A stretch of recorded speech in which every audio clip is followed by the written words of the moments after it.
क्या बात है राजा? करे तू इंस्टाग्राम चलावेली का? हाँ हो मोरे राजा, बड़ा आवेला मजा। कमीनी, तू ये सब छोड़ दे। ऐसे कैसे मैं इंस्टाग्राम छोड़ दूं राजा?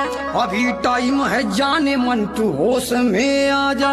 इसमें क्या है बुराई, आप ही बताओ ना। देखो पूरे गांव में मेरी नाक तुम कटावो ना।